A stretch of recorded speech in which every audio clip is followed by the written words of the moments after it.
Okay. So, you may have noticed there is a lot of motivating and remotivating and remotivating and remotivating in Tibetan Buddhism. The reason for that is we forget what our motivation is, right?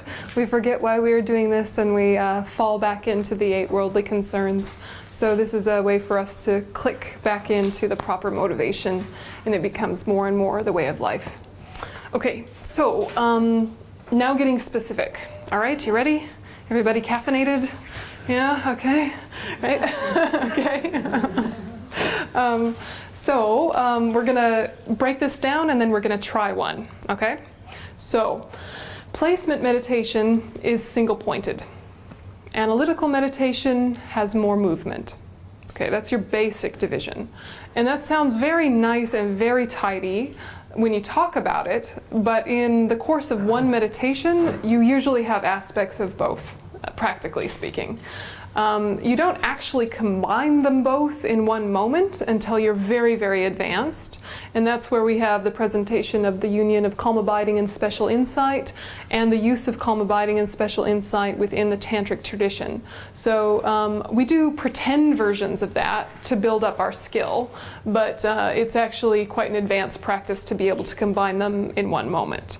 But we do combine them often in one meditation.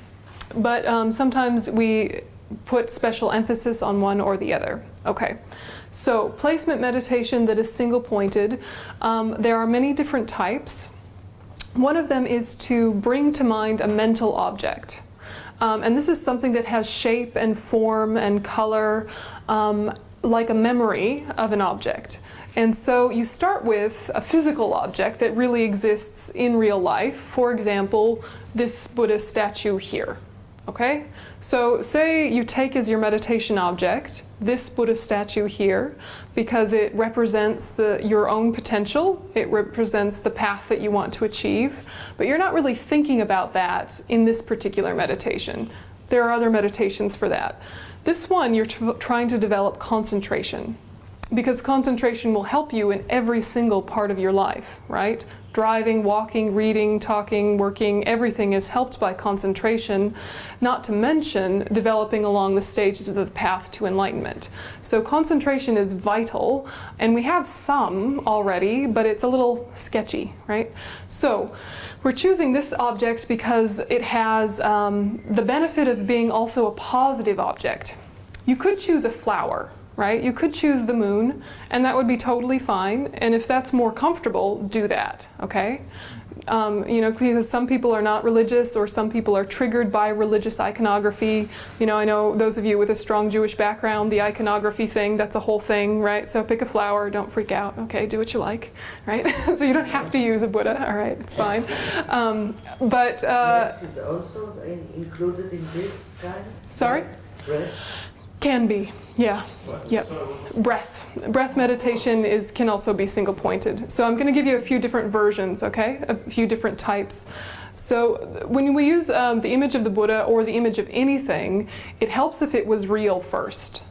If it's a completely manufactured thing, our mind gets into the mood for entertainment, right? And it tries to add bits and subtract bits, and so you've got your pretty flower there and you're like, ooh, more leaves, okay, more color, you know, and you forget that you're trying to develop concentration, and you just start to entertain yourself.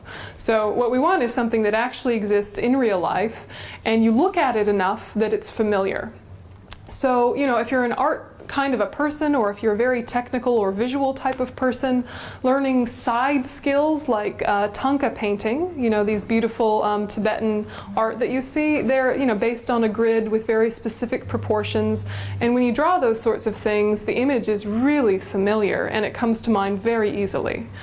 But when you do a type of meditation that involves any kind of visualization, whether it's single-pointed or analytical or combo, we don't want to get ourselves psyched out thinking we can't visualize. Lots of people think they can't visualize. And we're not talking about a type of visualization where a magic hologram appears in front of you. Right? We're not talking about suddenly you have the actual tangible experience of a form that it's almost like you could touch it. It's more like memory, Okay? So visualize right now your bedroom at home. Okay? Bring to mind your bedroom at home.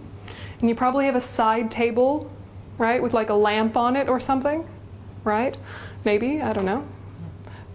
And think of the specific color and shape of the things on your side table in your bedroom at home, just for a second. Not even meditating, just pulling your mind back there. Do you have a clear mental image of that? Right? Or think about in your kitchen, the drawer that has the spoons and forks and knives. That drawer that you open up all the time, that drawer. Not a drawer, but your specific drawer at home with the knives and forks and spoons. You can almost hear the sound of it in your head, the sound it makes when you open it. The handles of all of the little implements. Right? How much detail can you visualize in your mind right now without even being in perfect posture and with perfect concentration? How much detail can you think about that cutlery drawer or that bedside table? Can it be quite elaborate and specific? Yeah? Yes. Yeah? So you can visualize. I can imagine even in Shuki's drawer. Whoa! That's easy, it's so tiny. So much coffee from this. Right? I'm made of coffee. That's why you talk so quick. Yeah, that's great. Oh, now I understand.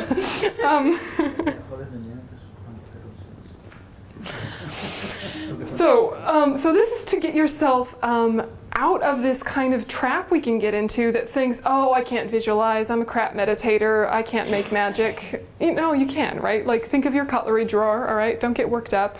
Cutlery drawer. Okay? Is this also a good object to meditate? No, it's not, but it shows that you can do it. It shows that you can, yeah. Yeah, it shows that you can do it. It shows that you can do it. Look, and if it really works for you, rock on, go for it, if that's what you want to use. But if you're doing this type of meditation, it's important that you pick one thing and you always use that one thing. Because if you have many different focal objects, your mind will get into that thing it does with attachment where it says, oh, no, today this one. Oh, no, today this one. And you'll jump around and you'll ruin your concentration, just like you do in everyday life. So take some time to really think about, if you want to do this type of meditation, what your object is going to be.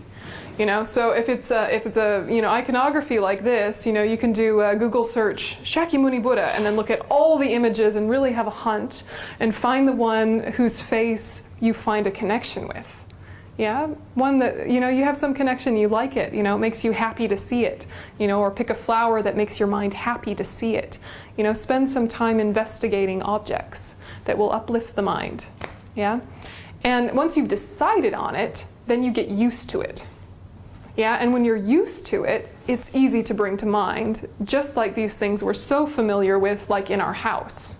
Yeah, so some tricks can be, if you have an object that you've chosen and you want to visualize it, but you're having trouble, you could visualize it sitting on your kitchen counter and then take away the kitchen. Right?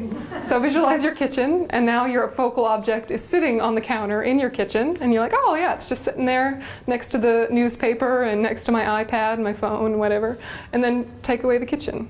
Yeah? So we have different things that our mind does that creates obstacles and makes us think that we can't do it, but actually we can, we do it all the time. And the reason that our meditation focal objects aren't as clear is because they're not as familiar. That's the only reason. We're just not as used to them. So get used to them. See them all the time. You see, Tibetan temples are full of images, and the reason they're full of images is so you get used to the images.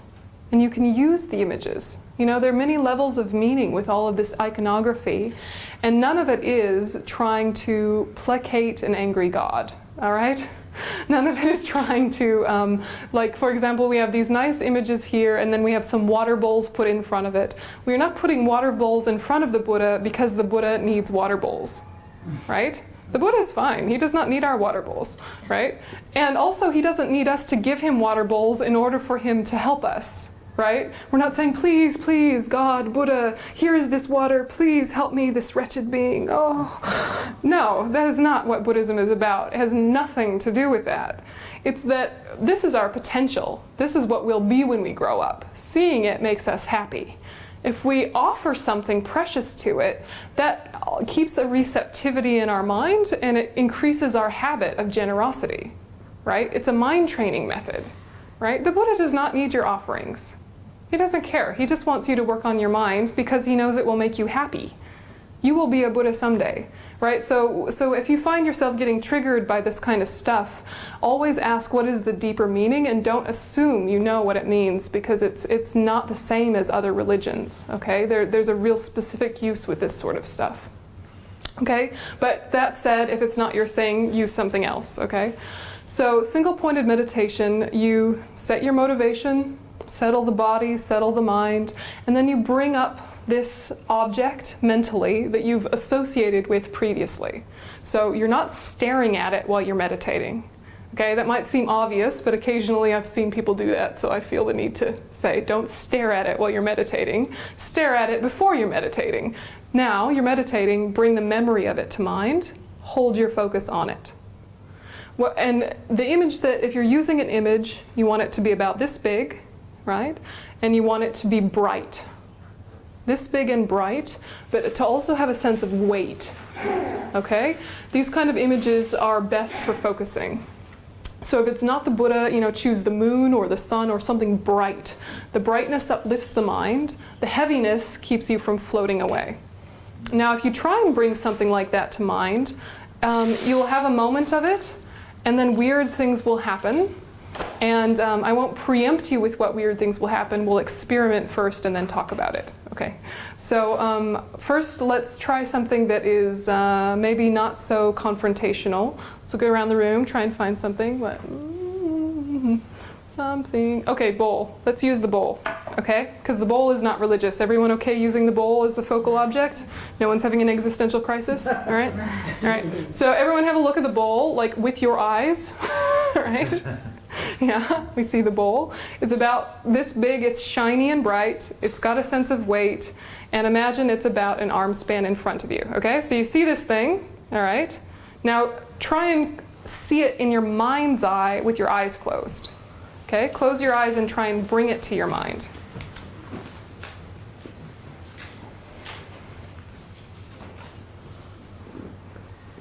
Okay, so you just take a minute and think the reason I'm doing this very short, strange meditation is I'm going to try to cultivate concentration, which will help me on my spiritual path to be of most benefit to all sentient beings. Therefore, I'm going to meditate on the image of the singing bowl. And now try and bring the memory of that bowl to your mind.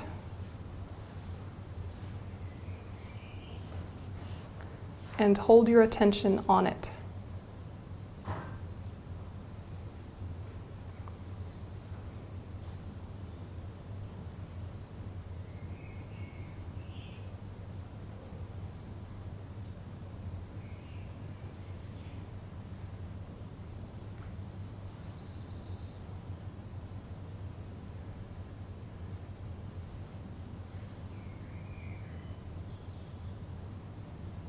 And if your mind leaves the bowl, come back to the bowl.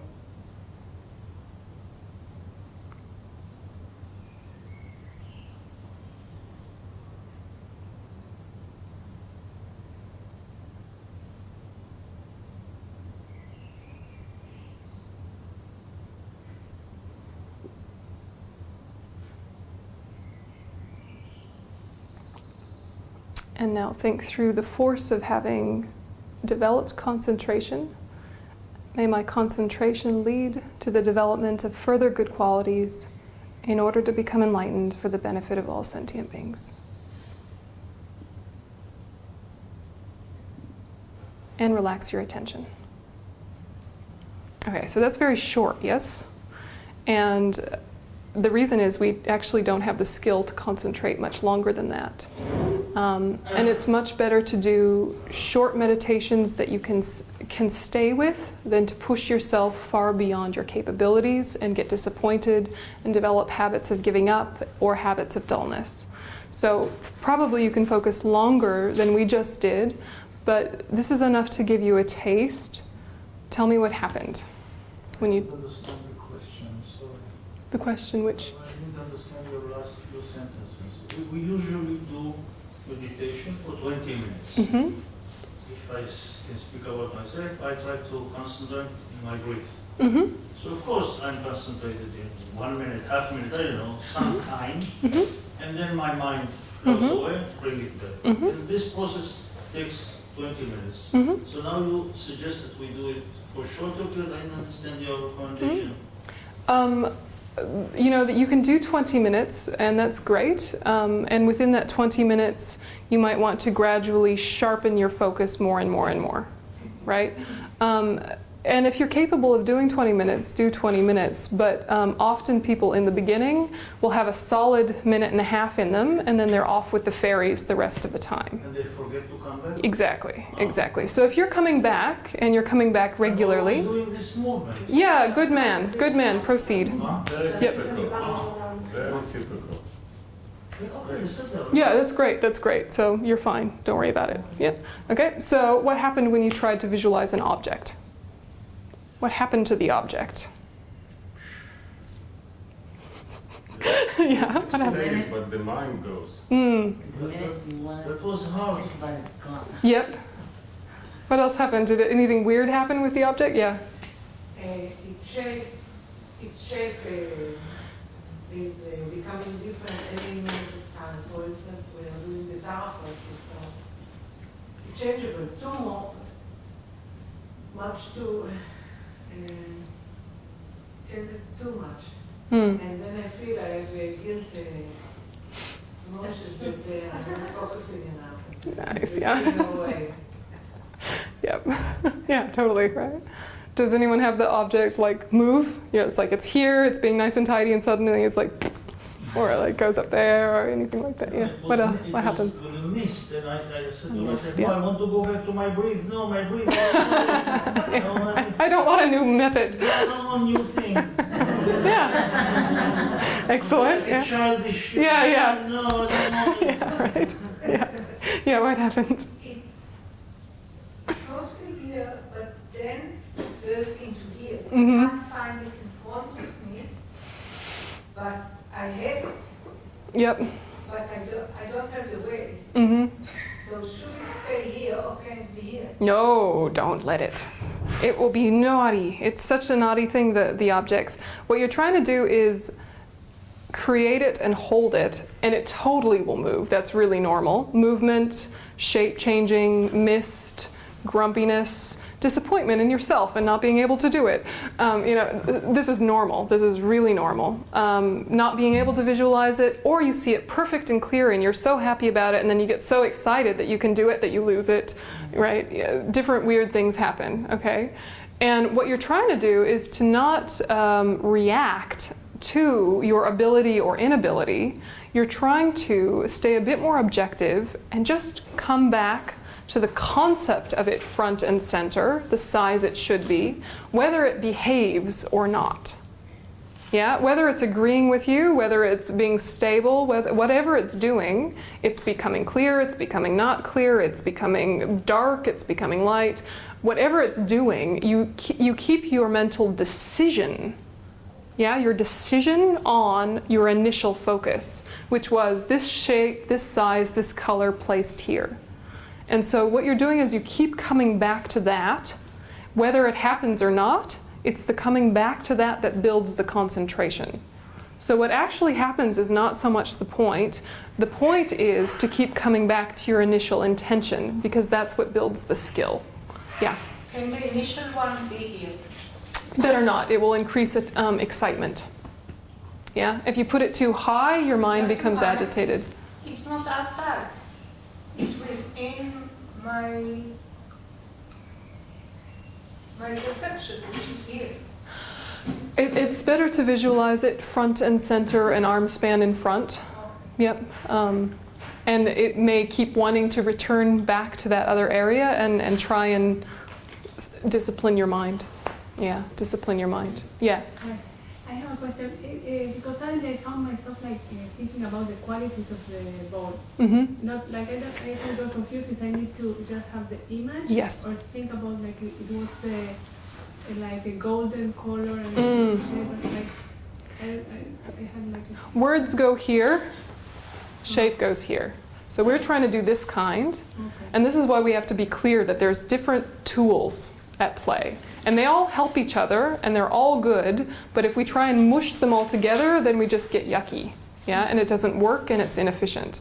So what you're describing is fine, but it would be in this category. So what you're wanting to try and do is say, the words are not important, let's focus on the image. The image, the image, the image. Just in this context, yeah? Yeah. Not just words, but what about like other physical aspects of it besides shape, like a smell, a touch, the weight of it? Is that still in the single pointed meditation, or would that lead us towards the analytical? Yeah, I think that's moving towards analytical. It's mainly the visual impression that you want to use as your focal object, just in this context, right? There's many other types that would use similar things that you're describing, but in this context, just the form that you're mentally generating and holding your attention on it. And it shows, you know, the fact that you want to bring in other senses shows how good the mind is at multitasking, right? And the mind likes to do many things at once, and it gets bored very easily, right? So for Westerners, sometimes analytical meditation is a better strategy, especially in the beginning, because we're already very analytical. We're just not used to structuring our analysis in a specific way and keeping ourselves contained within it. We're a little bit undisciplined with our analysis. We kind of free associate and go randomly, right? So with analytical meditation, you're moving through an organized structure. So the organized structure is to help you develop a specific state of mind, like for example, patience. Okay, so you want to have patience, you think patience is a good idea, you've studied about patience, right? Like it's a thing, right? But it's not happening, right? Yeah, you're in full agreement, and yet it's not happening, right? Right? Who's with me, right? So you're in full agreement that patience is good, and yet it's not happening. Okay, so meditate on it. You've thought about it enough that you can meditate on it, I bet, right? You have enough words about patience that you have something to bring to your cushion, okay? So we have to have an organized structure in our mind and an organized sequence before we actually start, okay? Otherwise, we will just drift randomly, okay? So what you want to do is to say, okay, first I'm going to think about the definition. Yeah, I'm going to obviously do my motivation first. That goes without saying. Next, I'm going to really define in words, what is this thing I want? What is patience? What is it in words? Yeah, we will also look at what is it in experience, but what is it in words? Yeah, it's, you know, a forbearance with suffering. It's a non-reactivity to difficult people. It's a et cetera, et cetera. You can use the technical definitions from the Lamrim Chenmo. You can use experiential definitions, but, you know, it's more helpful if you use the traditional forms so you don't get too vague. Oh, that before the meditation. Yes, so it's something you must have studied beforehand. Patience is the purpose? The purpose is enlightenment. Patience will help. Yeah. So, yes. I don't know if this is a proper moment, but I have a question. Until now, I understood that the purpose of meditation is to tame the mind. Mm-hmm. We know the mind is jumpy, associative, blah, blah, blah, blah, blah. And the purpose is nothing religious, nothing to, but just exercise for the mind to be able to tame this jumping of the monkey. So from this point of view, I understood what you say about the ball or what I know about breath. I'm trying to concentrate on the breathing. This, until this point, I understand. Now you move to say analysis. What I want to ask, I'm doing analysis from the moment I wake up until I go to sleep. My brain is all So what is the difference between this and meditation? Anyway, I'm blah blah blah blah all the day. Is it So organized? Is it helpful? Is your analysis organized? Is it helpful? Is it focused? Is it contained? Is it structured? Is it moving you from an intellectual experience to a heartfelt experience? I doubt it, right? Like I'm sure that there's moments when our analysis is very structured, like what do I need at the grocery store? I need this and this and this and this. I work, Yeah, I this. concentrate, Yeah, sure. I concentrate. So my point is that we're trying to use that skill you already have, but to make it more refined, more organized, and more useful. And again, concentrating. So this is also concentrating. When you talk about analysis, also to concentrate. Yeah, two types. Two types. No. But what you have just said, I understand that you're saying we are learning, we're studying to concentrate even when we analyze. When Yes. our brain blah blah blah all day long. Yep. That's Yeah, what you're but saying. we don't analyze blah blah blah blah blah. That's what I do all day long. No, That's but what you do all day long. That's not what you do in analytical Can you give an meditation. Exactly. example for how do you Yes, take yes. something and meditate? Exactly, right. So we'll continue with my patient's example and see if it's more clear after that, okay? So we start with the concept of patience, okay? The word patience. You define it. That's your first step. You define it for yourself. And if you don't have a definition, that means you have to study first, right? So you only are meditating on things you've already studied and understood. Yeah? If you haven't studied and understood it, don't meditate on it. Meditate on something else, okay? So patience, you're thinking about in terms of when I suffer, I'm not letting suffering turn into anger. Yeah, whether it's suffering from my body or suffering from people, I'm choosing to not allow that discomfort or that aversion to transform into the wish to harm. That's what patience is. Okay, that's the definition. What does it feel like when I'm in it? So you're moving from a word definition to an experiential definition. Okay, that one time my mother-in-law said that thing to me and it was obnoxious and I reacted with kindness. That worked well, right? Something like that. So you're thinking about your actual life and actual situations to bring up an experiential definition. Okay? So having held that, and you can see already there's a structured process happening, because as soon as you bring in a memory, your mind will want to think of other memories and other memories and other memories and go off, right? And you decide, no, right now, this.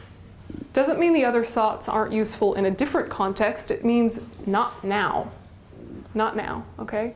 So then you break it apart and you say, what are the disadvantages of when I've lost my patience? What are the disadvantages in the world in general? What are the disadvantages in myself in particular, right? And you're listing them with an analytical process that is not allowing yourself to free associate to ideas about even love, right? Love is a good thing. Love is something to meditate on, but not now, right? And this is the way you're developing your concentration and your discipline, is you're not letting yourself just randomly associate. You're staying within this structure. Okay, the disadvantages are this, right? You go through them, and at some point you go, there are many disadvantages to not having patience. Noted. Okay. Advantages, right? What are the advantages? This is intellectual, not experiential, what you're doing now. It's both, right? It starts in words. And if it only lives in words, that's okay in the beginning. More and more experience comes with more repetition. So it doesn't have to feel like anything earth-shattering or transformative in the first couple rounds, right? Sometimes it can. Sometimes the very first time you do it, you have a bit of a breakthrough. But let it be in words. Let it be the words of what happens when I've lost it. Because sometimes also you will have the feeling of, oh, that's what happens when I lose it. Oh my gosh, I need to not lose it. That's really caused damage in my life. You knew it beforehand, but now you really have touched it, right? So start with words and see what happens. And then you shift over to what are the advantages of when you have this positive state of mind. How has it worked out well? How has it maintained positive relationships? How has it helped you keep your peace? How has it affected the world in general when various political leaders were more adult about their reactions? You know, as many examples as you can think of, both from scripture and from experience, whatever works. Yeah? You do it before the meditation or in the meditation? You have to be organized beforehand. All the things that you said now, the advantages and disadvantages. You're thinking about it before the meditation? Or? This is the meditation. No, just the scaffolding is necessary, right? Just the outline is necessary to know. The actual details you can use in the meditation. Yeah, so your outline is just motivation, definition, disadvantages of not, advantages of, conclusion, dedicate. Okay. That's all you need to be very sure of before you start, right? Again, motivation, Motivation, definition, and perhaps I shall give you a chart tomorrow, shall I? Yes, Yes. okay, I will send you a chart. Shuki knows I love charts. Okay, so I will send you a chart. Okay, so motivation, definition, disadvantages of not, advantages of, then some concluding thoughts about you and your life and your process of integration, and then you dedicate. Okay, that's the simplest version of an analytical meditation. There are many more elaborate versions, but for any positive mental state that you want to cultivate, this is a very nice format to have at the tip of your tongue, right, or at the tip of your head. Every day not to eat sugar, it will make me fat, though it's dangerous, it's no good. Yes, but it's tasty. Conclusion, don't eat sugar. I'm going to take a cake. So I know. That's what I'm doing all day long, no? Yes and no. Yes It takes and time, no, it right? No, I would like to know Yeah.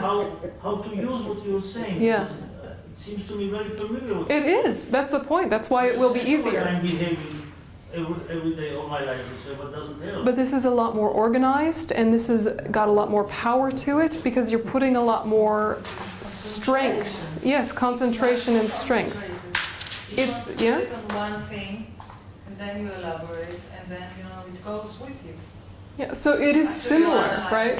But It's the just elaboration deeper. It's free association. It's not quick, No. it's not that quick also the change. The change takes time. Yeah. For example, when I wanted to stop smoking cigarette, I was really thinking about all the disadvantages of smoking cigarette, and I was smoking a cigarette again. Yes, but it took me time. It took me 1.5 years or 2 years. And then suddenly I said, I want to stop now. Yeah. And I stopped. And it took me several times I did it, but this, before 12 years, me and Maud stopped smoking because I was thinking, she was thinking also on her own, how many disadvantages. It didn't take 1 moment. Okay, I thought about it, okay, I stopped smoking. I didn't stop it yesterday. I smoked for months more after I was meditating on it. But at the end, it was so deep in my understanding that it is cancer. I could have cancer with it, and it's paying a lot of money and many disadvantages. I couldn't bear smoking. Even sometimes today I want to smoke and I'm saying, it's too stupid to smoke. I don't want to smoke. Even if I have the urge to smoke, but I say it's too stupid to smoke. I cannot stop. If I start, I will not stop, so I don't. But it takes time until it gets from here to here and it sits here. Yeah. It sits here and you understand you don't want to do it. It's really ruining you. And sometimes patience is not ruining you, it's building you. But it takes time. It's not just, okay, I thought about it, I stop. Even with sugar, I still eat sugar even though I shouldn't. But I think if I most ponder about it longer time, I will eventually get to it or get sick. And then this is the very point, right, is that it's repetition is what changes you, right? And it's structured repetition because the structure is what gives you more efficiency. And we have done this in our life already just with background thoughts that we revisit. It's true, you do this.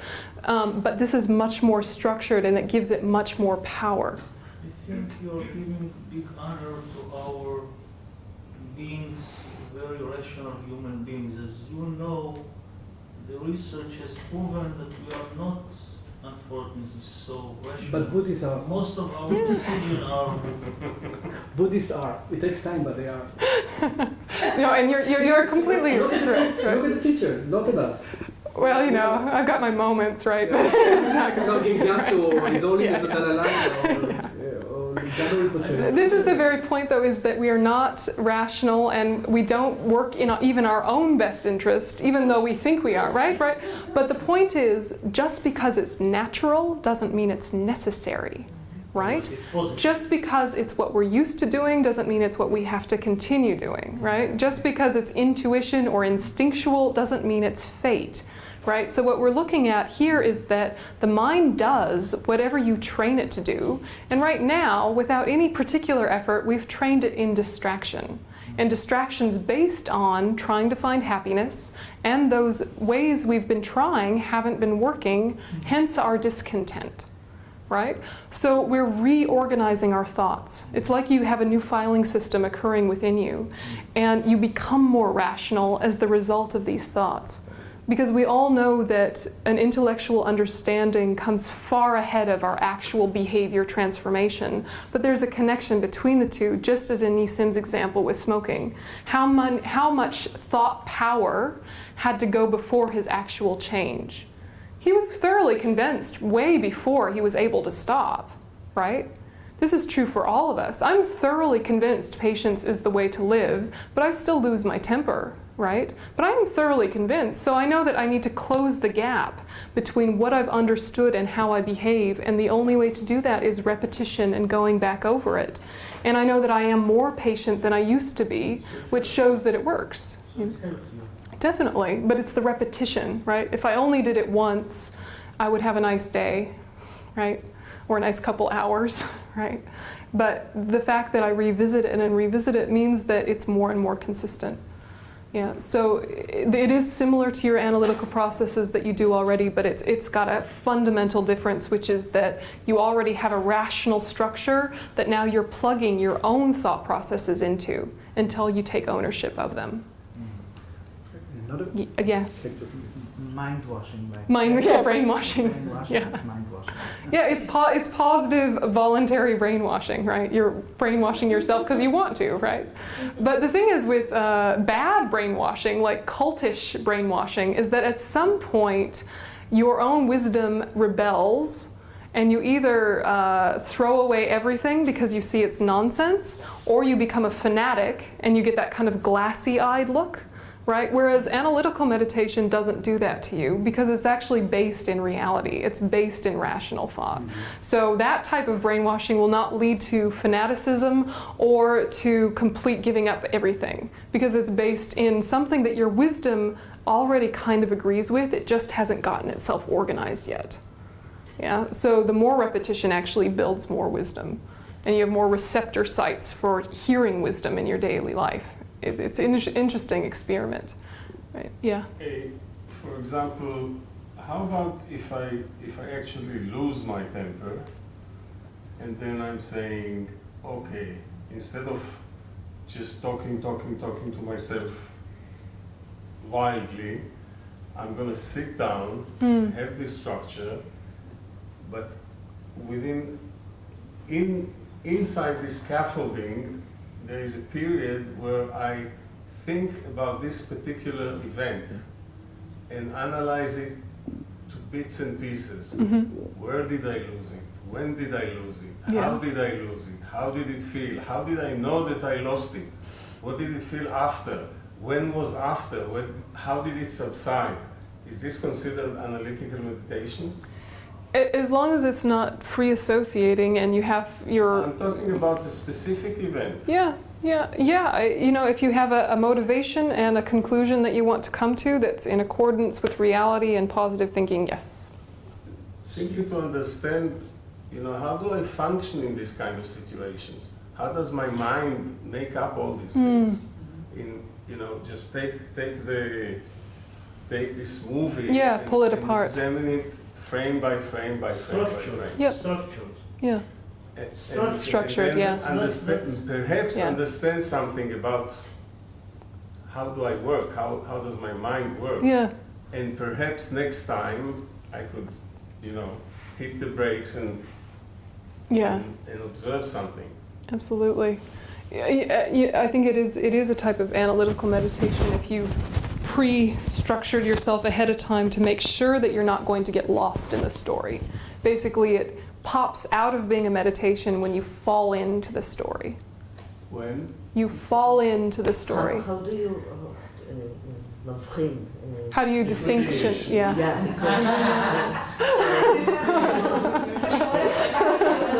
You're missing it already. You know, when you start meditating and you have these clouds of thoughts, if you pick one of them to analyze or to look at it, would it be falling into it or would it be analytic? It's this is something that is very specific and personal, and so I can only kind of describe it with an example. So you know the difference between when you're watching a movie and you're absorbed, and you're so absorbed that if a bomb goes off, you go, or if the lovers part, you cry, or you know, you're like in it, right? Whereas, you know, you can also be watching the same movie and be enjoying it and liking it and noticing and paying attention, but your friend could say something to you and you'd be like, oh yeah, what? Oh yeah. Anyway, you know, you have enough space that you haven't gotten lost in the story. You're watching the story, but you're not lost in the story.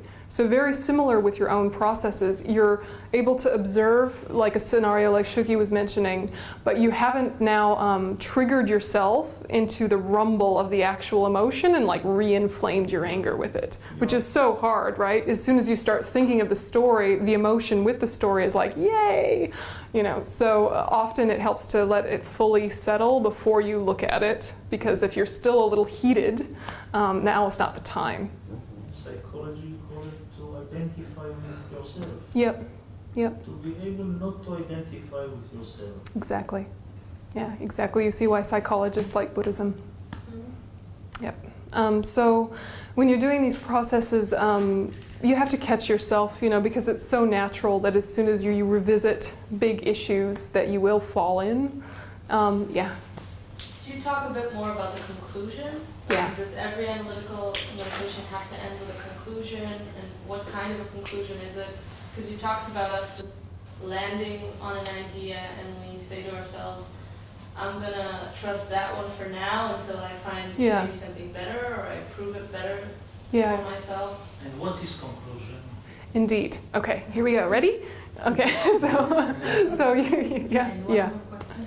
I think the question we ask ourselves to build this structure, the disadvantages and the advantages basically are the same questions, right? Basically, yeah. Two sides of the same coin. It's the same question, and then Yeah. And I mean, what you arrive to, having done these two separate sides of the issue, you arrive at the same thing that you started with, but now it's at a deeper level.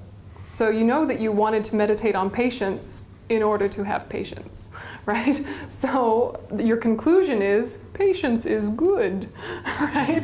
But it's not like this superficial thought, patience is good. Now it has this resonance of, I really need this in my life. This is so vital for my happiness. This is so vital for the maintenance of my relationships. This is so vital in this world. And you may or may not say those words to yourself, but you're having a depth of connection with your initial thought that you had already, right? So you plan to arrive at this conclusion, and however deep you're able to depends on how used to the process you are and how deeply you go with it. But the conclusion is the thing you started with. It's just now deeper. So, you know, patience is good. May I have it? You know, very simplistic in words, but, you know, very deep. But don't we have to meditate also about how do we attain it? Yes, After I've realized that this is important in my life, but the conclusion of how to attain it would probably take more meditation and be more complex and... Well, you know, you would think so. You would think so, except for sometimes that very analysis itself is the thing that makes you do it. You know, so there are other structures that can help you get into how do I do it with this person, how do I do it with these situations. You know, there's millions of structures, you know, and if you like a good structure, right, look at the Lamrim Chenmo outlines. All of them, they're like built-in analytical meditations. You just go through the outlines. Having read those chapters, use the outlines as the basis of your analysis. But really, honestly, if you do something very simplistic like the patience meditation I described, then the actual doing of it happens more naturally in your life, just naturally. But it only works if you also bring mindfulness to your daily life. So in Tibetan Buddhism, we talk about Bodhichitta mindfulness. We don't talk about regular mindfulness because we think regular mindfulness is nice, but it's not enough. So you're aware of the actions of your body, speech, and mind throughout the day, but just thinking to yourself, I am walking, I'm driving the car, like this is not especially helpful, right? It can help you build focus, you know, and that's a good thing, but if you bring bodhicitta to that awareness of I am driving. Kindfulness, somebody called it. Kindfulness, oh, very catchy, yeah. You know, it's like if your project right now is working on patience, you don't have to be thinking of patience in words if you've been meditating and studying about it a lot. You just have to be present. But your presence is now informed by all that background thought you did in your cushion time. And so now when difficult person at work is in front of you doing difficult things, your natural response is slightly different than it was because it's imbued with your prior work. Yeah? Yeah, do you know what I mean? Right, like, you know, and I was thinking of this example of our community. If you live in community, if you've ever lived in community, it's like hard. Hard. It's hard. You know, it's like being married to people you didn't choose and a whole bunch of them without all of the fun side effect things, right? So, you know, bless their hearts. It's the best thing on earth for practice, right? And we had this one person in our community who just was very rude, right? Like, not like Israelis are rude, like they were really rude, right? Like, right? Like they were really rude, right? And so like seemingly thoughtless and careless and always thinking me first, and completely didn't realize the effect and the impact they had on people around them. And, you know, it was hard work to have them in a group. And then we found out that they had Asperger's. Okay? And exactly, that was our response. Oh, they've got Asperger's. And they did not change, right? They did not change. But our awareness of that, suddenly we're like, oh, no worries. Yeah, do your thing, weirdo. You know, but like it didn't like get to us, right? So, you know, if we'd never heard about this disorder and what it does to a person and the behaviors that come from it and, you know, done some sort of reading, that word would not trigger the, oh, right? But because of that, now the mindfulness of the moment, you see the rudeness and your reaction is different, right? But there are a lot of rude people who don't have. Exactly. But why is it that the knowledge of Asperger's was the thing that triggered compassion, right? It's because we know that it's a suffering, right? And we've touched that, but we just haven't touched the fact that all bad behavior comes from suffering, right? And as soon as you touch those individual symptoms, right, then each one unlocks for you. And what is the most efficient way to do that is self-reflection on when you've been the rude person. Yeah?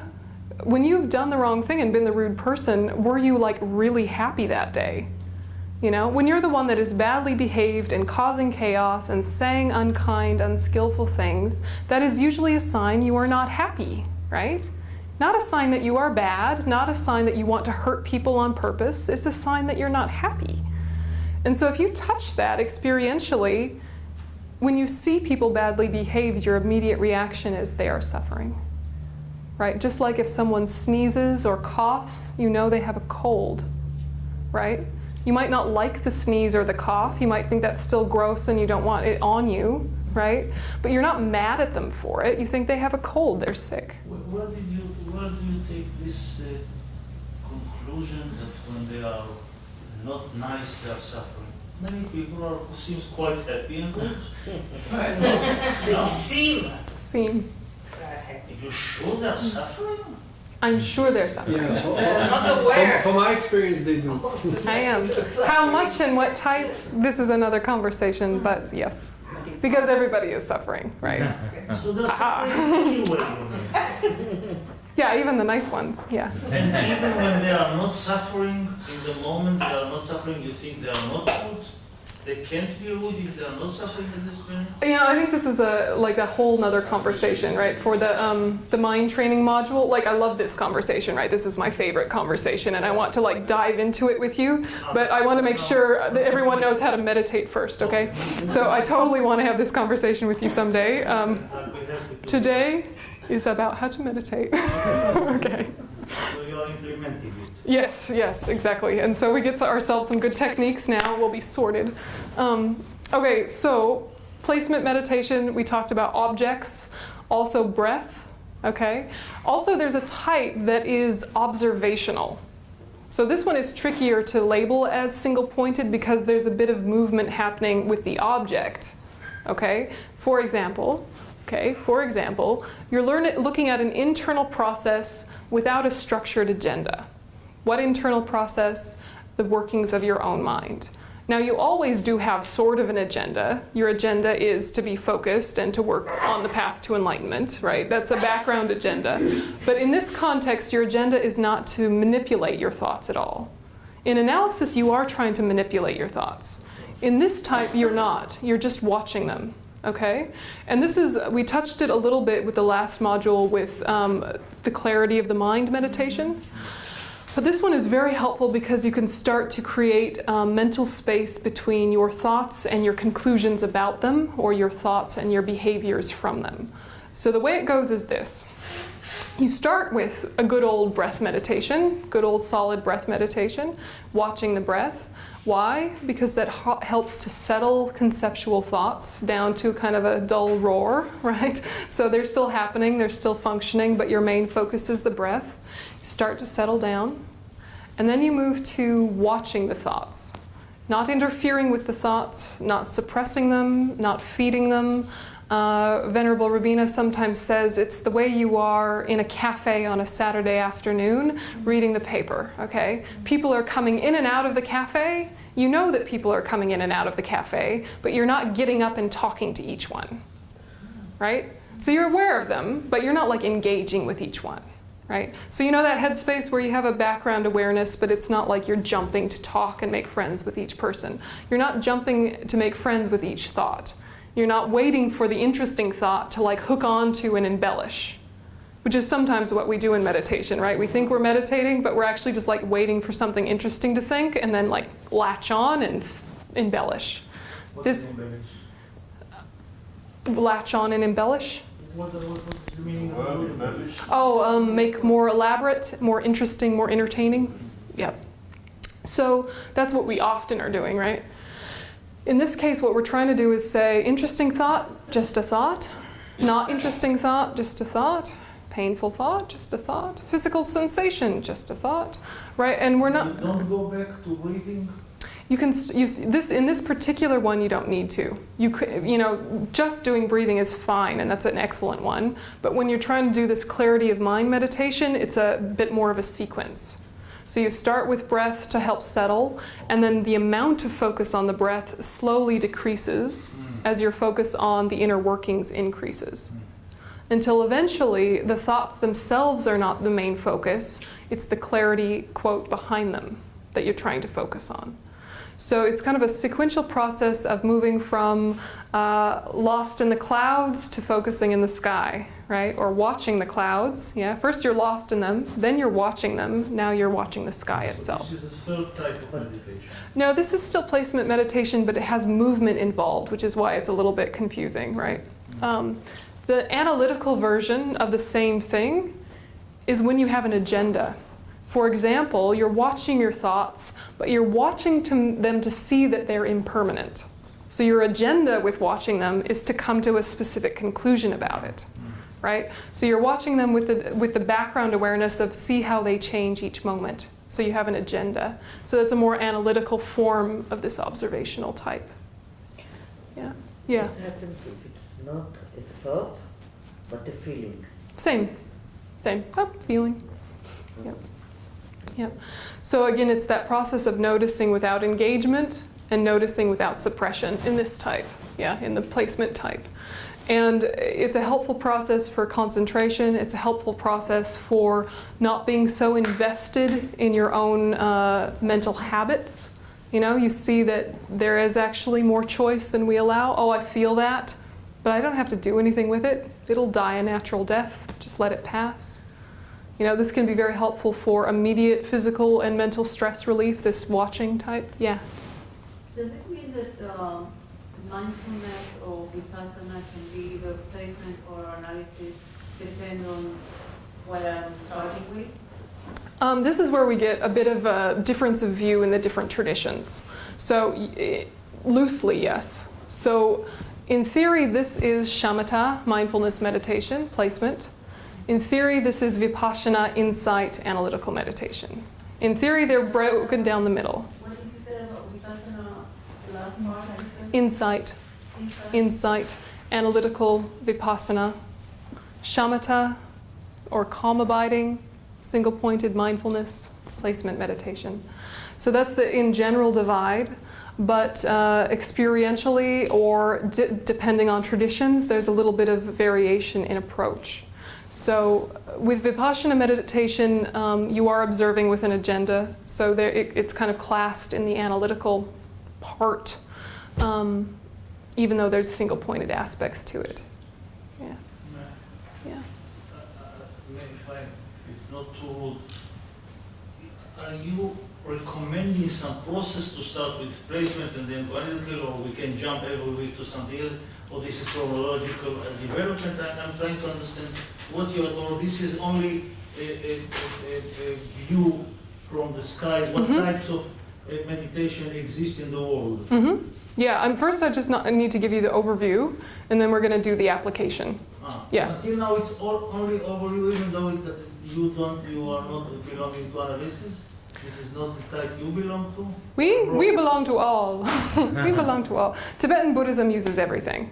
Okay. Yeah, Tibetan Buddhism uses everything. So until now, you didn't recommend or suggest what you should start with or what we go on. No. No, you just gave an overview what is in the market. That's exactly right. Yep. In the Tibetan Buddhism market. Here is the presentation. Now you choose, right? This is Tibetan Buddhism Yeah. market? Yep. So there are more meditation. There are different versions of the same meditation. How's that? Because 20 years, 30 years ago, I learned the transcendental meditation with mantra. So Yeah. No, Yeah, it's great. I Yeah, know groovy. until now. This is new for me. Yeah. Rock on with your TM. That's awesome. It's not ours. Yeah, we use mantras, but we use them differently. Yeah. There are mantras. Oh, it's coming. See. There, okay. Aha. So we wait. Yep. Yeah, no, you're intuitively feeling my structure as it's coming, and it's fantastic. Okay, so here's your two main types, many subdivisions within. You're with me so far, okay? Advanced meditations combine both, okay? For example, calm abiding and special insight, or the union of shamatha and vipassana. This is very tricky. This will take a long time. This is another conversation. But we do pretend versions in Tantra.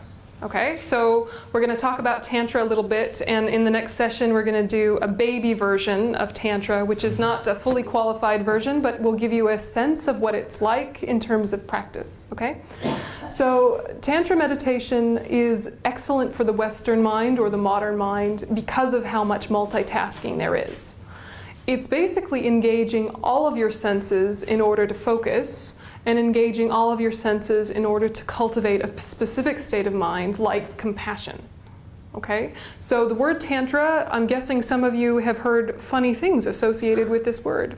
I don't want to hear about it. All right? And that's not what's meant here. Okay? That's not, huh? You mean sex? Yeah, or like crazy, weird, spiritual orgies or something like that. Anyway, do that in your own time. That's not my business. That's not what we do here. There's no secret orgy after this talk. I'm sorry to disappoint you, okay? I know, right? So what does someone who's doing tantric meditation look like when they're doing tantric meditation? You ready? They look like this. Okay?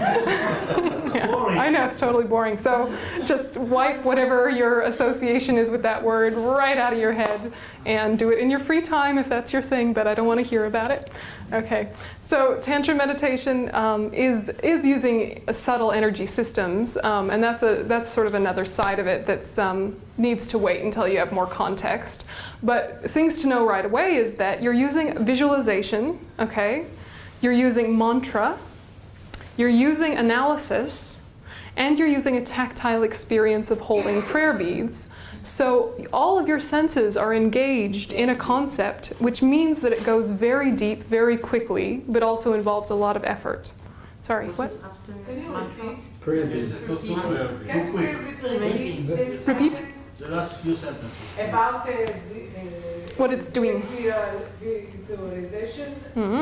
Okay, so Tantra involves visualization, yeah? Yes. It involves analysis. It involves mantra, spoken externally, internally, or both, yeah? It involves a tactile experience, a touching experience, yeah? Tactile means touch, yeah? A physical experience of holding prayer beads, moving them, counting them, yeah? They're moving through your hands. So all of your senses are engaged in one process, which makes it very efficient and makes it very quick, but means it needs a lot of effort, and you need a very stable mind to do it. Yeah? So it's a stage which is done later, that's what you're saying? Yes, it's advanced, but we can do a version of it right away to start getting used to the techniques and to use the fact that our minds like to multitask. So The classic one that we teach beginners is the Shakyamuni Buddha meditation, which is not a strictly speaking tantric meditation, but it looks very much like one and is a really good place to start because it will absorb your mind in positive states using all these ways. So we'll do it after the next break, this Shakyamuni Buddha meditation. But basically there's going to be a gradual building up of a visualization and then using a mantra, and we'll just see what happens, all right? We'll treat it like an experiment. Okay, so that's another type. And mantras are very effective for non-meditation times as well, just to protect your mind from negative states arising, right? So if someone always triggers you and you don't have time to do an analytical meditation to get yourself in the right headspace, just Om Mani Padme Hum yourself, all right? It'll help, yeah. So anyway, yes? I have a general question about meditation. In the first times when I heard about Vipassana, you hear all kinds of stories about people enjoying it very much, having plenty of getting much from it. And you hear stories about people losing their minds. Indeed. When you're speaking about meditation, are there any contraindications to practicing this, or either one kind of meditation, not others? It's very much dependent on your self-awareness, right? So if you notice yourself going crazy, stop. Right? But so, you know, in terms of emphasis, in one person's practice, ideally there should be types of each, yeah? And say your practice is very short and, you know, still not fully developed, no worries at all, you can still have aspects of each. For example, right? For example, you sit with, just let the mind and the body settle. So first you might scan through your body intellectually and experientially, trying to let go of some tension, right? Just start from the crown, move your way through, let go of some tension. And then you come to the breath and just watch the breath with some focus, trying to let the mind settle. And once it's a bit settled, you would introduce or reintroduce your motivation, and that's analytical. Yeah, the reason I'm doing this is, and you're really sitting with the words of it until there's some experience of, yeah, that's why. Yeah, and then from that place, you might do an analysis on something like compassion or love. And another piece of this conclusion you would come to in an analysis is sometimes you do touch an experience of compassion or of patience, right? You touch an experiential place of getting it. And if that happens, you try to hold your attention on that in a single pointed way. Even though it started as an analytical meditation, if it sort of came together at the end with an experience, you try to hold your mind on it. Yeah, you hold your mind on that compassion.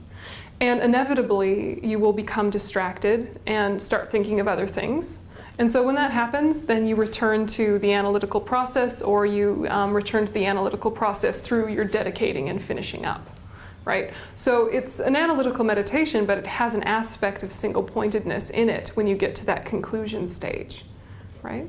So that's a way you can integrate it in one session. Tantra meditation or introductory Tantra meditation like Shakyamuni Buddha has aspects of each, right? So when you're visualizing, it's a less conceptual process, but when you're building up the visualization, each piece means something, and you're mentally touching what each piece means. You know, the lotus he sits on, that means the determination to be free from samsara. If you've done study about that, now suddenly that lotus is charged up. Just the image of it is now loaded with all of your years of study about what is renunciation. You know, and then there's a sun and a moon disk, and that's the correct view in Bodhichitta. And if you've had study and practice of those things, now suddenly the image of them carries the weight of that prior thought, right? And then you build up the image of Shakyamuni Buddha, all of his bits, his robes meaning ethics, his bowl full of nectar, his hand with compassion, all of these bits, you know? So you're bringing together the studies you had over the years and plugging them into a form and holding your mind on it. Can you see how that would be very powerful? Right? But at some point you've built it all up, and now you're just holding your mind on it, single-pointedly.